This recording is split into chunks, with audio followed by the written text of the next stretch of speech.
বাংলাদেশ একটি প্রাকৃতিক সৌন্দর্যের অপার মহিমার একটি দেশ, যেখানে মাটিতে সোনা ফলে বলা হয়। সাতক্ষীরার এই অঞ্চলটাতে একই সাথে দেখেন আপনাদের কি কি চাষ হচ্ছে। এখানে ধান হচ্ছে, আবার ওইখানে হচ্ছে মাছ চাষ হচ্ছে, আবার এখানে হচ্ছে সবজি চাষ হচ্ছে, টমেটো। তো এই যে উৎপাদনশীল একটা বাংলাদেশকে যদি উন্নত করতে হয়, তাহলে প্রথমে যে বিষয়টার দিকে আপনাকে ফোকাস রাখতে হবে সেটা হলো গবেষণা। বাংলাদেশে গবেষণার পরিমাণ খুবই কম হয়। এর মেন কারণ কি জানেন? এর মেন কারণ হচ্ছে বাংলাদেশ একটা থার্ড ওয়ার্ল্ড কান্ট্রির একটা দেশ, যেখানে মানুষের মৌলিক চাহিদা পূরণ করার জন্য আমাদের সরকার খুব হিমশিম খায়। বিদেশি অনুদান আসে শুধুমাত্র আমাদের চিকিৎসা, শিক্ষা এবং আমাদের খাদ্য, বস্ত্র, বাসস্থান এইগুলোর জন্যে বিদেশি অনুদান আসে। সেইগুলোও তাও হচ্ছে আমাদের বাজেট ধান নিয়ে অন্য কান্ট্রির কাছ থেকে আমাদের গভর্নমেন্ট বাজেট করে। তো যার ফলে এডুকেশন সেক্টরটা বিশাল আকারের একটা গ্যাপ আছে, এটা ধস নামতেছে। কীরকম ধস নামতেছে? আমাদের পড়াশোনার সিস্টেমটা হচ্ছে কোর্স বেস, কোনো রিসার্চের কাজ হয় না। কারণ আপনারা জানেন রিসার্চ করতে কোটি কোটি টাকা লাগে, রিসার্চ করতে অনেক ইনভেস্টমেন্ট লাগে। সো বাংলাদেশ যেহেতু থার্ড ওয়ার্ল্ড কান্ট্রির দেশ, আমাদের খাওয়া হয় না, আমরা রিসার্চ করবো।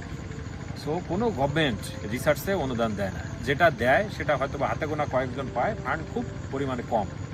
সো বাংলাদেশকে যদি উন্নত করতে হয়, বিশ্বের মানচিত্রে চিহ্নিত করতে হয়, তাহলে প্রথম যে জিনিসটা দরকার সেটা হলো গবেষণা। তো গবেষণা করতে হলে আপনাকে দেশের বাইরে যেতে হবে, যেহেতু বাংলাদেশের সুযোগ কম। আর দেশের বাইরে যদি আপনি গবেষণা করতে যেতে চান, পিএইচডি করতে যেতে চান, আপনার ফান্ড দরকার। এই ফান্ড আপনি পাবেন না, কারণ বিশ্বের অন্যান্য কান্ট্রির লোকজন ফান্ড পায় কীভাবে? তারা ছোটোবেলা থেকে গবেষণা ভিত্তিক পড়াশোনা করে, অনার্স মাস্টার্সে। সো তাদের রিসার্চ প্রোফাইলটা ভারী থাকে। আর বাংলাদেশি মানুষ আমরা সারা জীবন ওই সার্টিফিকেটের জন্য ছুটছি, রেজাল্টের জন্য ছুটছি, যার ফলে গবেষণা নাই। আমাদের কারিকুলাম সিস্টেমও গবেষণা ভিত্তিক না। সো যার ফলে আমাদের গবেষণার নলেজ নাই, প্রোফাইল হলো একবারে ব্ল্যাঙ্ক। সো যখন দেশের বাইরে একটা প্রফেসরের কাছে আপনি প্রোফাইল পাঠাবেন, এই ব্ল্যাঙ্ক প্রোফাইলে আপনাকে ফান্ড দিবে, বিষয়টা এরকম না। সো 1 বছর আগে থেকে আপনাকে প্রিপারেশন নিতে হবে।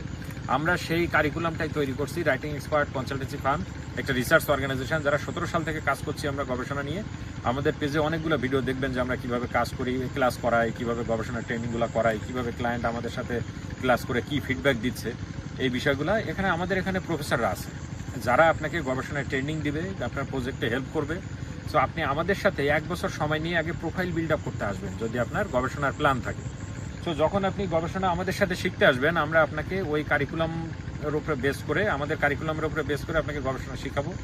এখানে ল এনফোর্সমেন্ট প্রফেশনালরা যারা আছেন, বা হচ্ছে আপনার মেডিকেল বা হেলথ সায়েন্স প্রফেশনালরা আসতে পারেন, কর্পোরেটের বিভিন্ন লোকজন আসতে পারেন, স্টুডেন্টরা আসতে পারেন।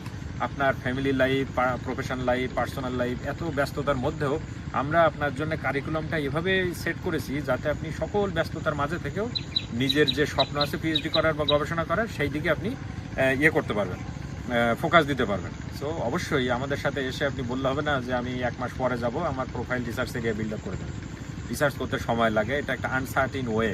সো আপনাকে কাজ করতে হলে অবশ্যই সময় নিয়ে আসতে হবে। সো 1 বছর আগে আমাদের সাথে দেখা করবেন, কাউন্সিলিং নিয়ে আপনি নিজেকে প্রিপেয়ার করার ট্রাই করবেন। আমাদের সাথে 1 বার 2 বার 3 বার কাউন্সিলিং করবেন।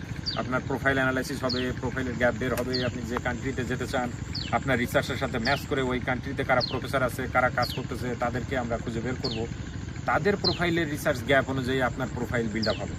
তো বাংলাদেশের এই অপার মহিমার দেশকে আমরা উন্নত করতে হলে আমাদেরকে গবেষণা শিখতে হবে, দেশের বাইরে যেতে হবে। সো সেই হিসাবে আমাদের সাথে আসবেন আপনি গবেষণা বিষয়ক কথা বলতে, আপনার প্রোফাইল রেডি করতে। সো অবশ্যই আপনাকে এখানে গবেষণা শিখতে হবে, গবেষণা করতে হবে, তারপরে আপনার প্রোফাইল রেডি হবে। ওই প্রোফাইল প্রফেসরদের কাছে পাঠাইতে হবে, তখন তারা ফান্ড দিবে। তো আজকে ভিডিওটা হয়তো বড় হয়ে গেল। ধন্যবাদ আমাদের সাথে দেখা করার জন্য। আপনাকে অ্যাপয়েন্টমেন্ট নিয়ে অফিসে আসে বিস্তারিত আলাপ করতে হবে। Thank you.